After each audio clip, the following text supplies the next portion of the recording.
बंद फ्लैट में लड़की का कत्ल, बगल में सोती रही सहेली। बेंगलुरु में हुए रहस्यमय हत्याकांड की इनसाइड स्टोरी। 28 अगस्त की सुबह सुबह बेंगलुरु पुलिस को एक लड़की कॉल करती है। वो बेहद घबराई हुई है। पुलिस को बताती है कि किसी ने उसकी दोस्त का कत्ल कर दिया है। उसकी लाश बिस्तर में उसके बगल में पड़ी है। ये अपने आप में एक बेहद अजीब बात थी। लाश बिस्तर पर किसी के बगल में पड़ी थी और उसे पता ही नहीं था कि उसके बगल में सो रही उसकी दोस्त की जान किसने ली। बहरहाल फोन रखते ही पुलिस फौरन उस लड़की के बताए पते पर पहुंचती है। मकान number 741 second floor, first block, SMB layout, Kengeri उपनगर, बेंगलुरु। जैसे कि खबर मिलती थी, पुलिस को मौके वारदात का मंजर कुछ वैसा ही नजर आता है। यहाँ वाकई मकान के बेडरूम में एक लड़की की लाश पड़ी थी। उसके गले पर चाकू जैसे किसी तेज धार हथियार से वार किए जाने के निशान थे और पूरा का पूरा बिस्तर खून से सना हुआ था। जबकि फोन करने वाली लड़की बेहद डरी घबराई मौके वारदात पर खड़ी थी। वहां आसपास के लोगों की भीड़ इकट्ठी हो चुकी थी। मरने वाली लड़की की पहचान 25 साल की नव्या श्री के तौर पर हुई। नव्या श्री न सिर्फ एक बेहद दिलकश और खुशमिजाज किस्म की लड़की थी, बल्कि पेशे से एक डांस इंस्ट्रक्टर थी जो कन्नड़ फिल्म इंडस्ट्री यानी सैंडलवुड से जुड़ी थी। लेकिन सवाल ये था कि इतनी हैप्पी गो लकी किस्म की लड़की की जान किसने ली, वो भी इतने भयानक तरीके से उसी के घर के अंदर। आखिर वो कौन है? इससे भी अजीब बात ये थी कि जब नव्या श्री घर में अपनी सहेली ऐश्वर्या के साथ मौजूद थी और दोनों एक साथ एक ही बिस्तर पर सो रही थी, तो फिर ऐश्वर्या को इस वारदात का पता कैसे नहीं चला? ये भी कम हैरान करने वाली बात नहीं थी। कातिल आधी रात को चुपचाप घर में कैसे घुस आया और नव्या श्री की जान लेकर दबे पांव कैसे फरार हो गया? किसी ने उसके जबरदस्ती घर में घुसने या फिर मौत से पहले नव्या श्री के चीखने चिल्लाने की आवाज क्यों नहीं सुनी? ये सवाल लगातार पुलिस को कोरेद रहे थे। बहरहाल पुलिस ने इस वारदात की कंप्लेंट और इकलौती चश्मदीद ऐश्वर्या से ही पूछताछ कर कत्ल की कहानी को समझने की कोशिश शुरू की। ऐश्वर्या ने बताया कि नव्या श्री बचपन की दोस्त थी और दोनों साथ ही खेल कूद कर बड़ी हुई। दोनों का ताल्लुक कर्नाटक के ही शिवमोगा जिले के भद्रावती इलाके से था और इन दिनों दोनों बेंगलुरु में ही रहती थी। करीब 3 साल पहले नव्या श्री को किरण नामक लड़की से प्यार हो गया। बहुत जल्दी ही दोनों ने एक दूसरे से शादी कर ली। इसके बाद नव्या अपने पति के पास बेंगलुरु आ गई और डांस इंस्ट्रक्टर के तौर पर अपने करियर को आगे बढ़ाया। लेकिन पिछले कुछ दिनों से नव्या श्री और उसके पति के रिश्तों में खटास आ गई थी।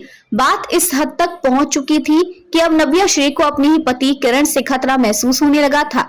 27 अगस्त की सुबह करीब 9 बजे नव्या श्री ने ऐश्वर्या को फोन किया और उसे अपने पास बुला लिया। ऐश्वर्या की माने तो उसकी सहेली नव्या ने उससे कहा था कि वो अपने घर में ही अनसेफ फील कर रही है, इसलिए उसे अपने पास बुला रही थी ताकि वो थोड़ा अच्छा महसूस कर सके। नव्या श्री का फोन आने के बाद ऐश्वर्या उसके पास पहुंची। उसे नव्या के पास पहुंचने में शाम के 4:30 बज गए। ऐश्वर्या के मुताबिक इसके बाद उसने अपने एक कॉमन फ्रेंड अनिल से भी बात की और उससे मिलने को कहा। इसके बाद नव्या श्री ऐश्वर्या को अपनी कार में लेकर घर से यानी SMB लेआउट से निकली और दोनों PR नगर पहुंचे, जहां से उन्होंने अपने कॉमन फ्रेंड अनिल को पिक किया और फिर तीनों कई घंटे तक साथ रहे।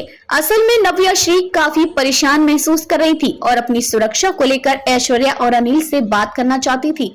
ऐश्वर्या ने पुलिस को बताया कि नव्या श्री के उसके पति किरण के साथ इन दोनों अच्छे रिश्ते नहीं थे। किरण उस पर शक करता था और अक्सर इस बात को लेकर दोनों में लड़ाइयां हुआ करती थी। ऐसी एक लड़ाई के बाद मंगलवार को ऐश्वर्या ने मुझे अपने पास बुलाया था। उसने मुझसे कहा था कि ना तो घर में सुरक्षित महसूस कर रही और ना ही बाहर, इसलिए मुझे कुछ देर के लिए उसके साथ रहना चाहिए। हम दोनों भद्रावती से ही हैं, बचपन की सहेलियां हैं, इसलिए मैं उसके पास चली गई। अब तक की तफ्तीश में पुलिस को ये पता चल चुका है कि किरण और नव्या श्री दोनों के पास घर की एक एक चाबी रहती थी, क्योंकि दोनों काम के सिलसिले में अक्सर घर से बाहर रहते थे और अलग अलग वक्त पर घर लौटते थे। जिस तरह आधी रात को कातिल ने घर के अंदर घुसकर नव्या श्री की हत्या कर दी और ऐश्वर्या को छुआ तक नहीं या फिर उसे पता ही नहीं चला, ये बात इस ओर इशारा कर रहा था कि कत्ल में उसके पति किरण का ही हाथ हो सकता है। वैसे भी नव्या श्री ने आखिरी बार अगर किसी से अपनी जान को खतरा बताया था तो वो उसका पति किरण ही था। ऐसे में बहुत मुमकिन है कि कि किरण ने आधी रात को डुप्लीकेट की से घर का दरवाजा खोला, दबे पांव अंदर आया, उसने नव्याश्री की जान ली और फिर चुपचाप घर से बाहर निकल गया। यानी इस वाक्य का पूरा सीक्वेंस इस बात की तरफ इशारा कर रहा था, नव्याश्री का कातिल कोई और नहीं बल्कि उसका पति किरण ही है। अगले रोज मामले का खुलासा होने के बाद उसके मोबाइल फोन की लोकेशन और दूसरे सर्विलांस की मदद से पुलिस ने किरण को धर दबोचा। कहानी इतनी भर नहीं थी। कुछ सूत्रों का कहना है कि वारदात की रात घर में घुसकर कातिल ने नव्याश्री को पहले घर में ही एक कुर्सी से बांधा, उसके साथ अत्याचार किया, फिर गला रेत कर हत्या कर दी। जबकि ऐश्वर्या ने पुलिस को बताया कि उसे उसकी सहेली की लाश उसके बिस्तर पर बगल में पड़ी हुई थी, जो खून से लथपथ थी और बिस्तर भी खून से भीग गया था।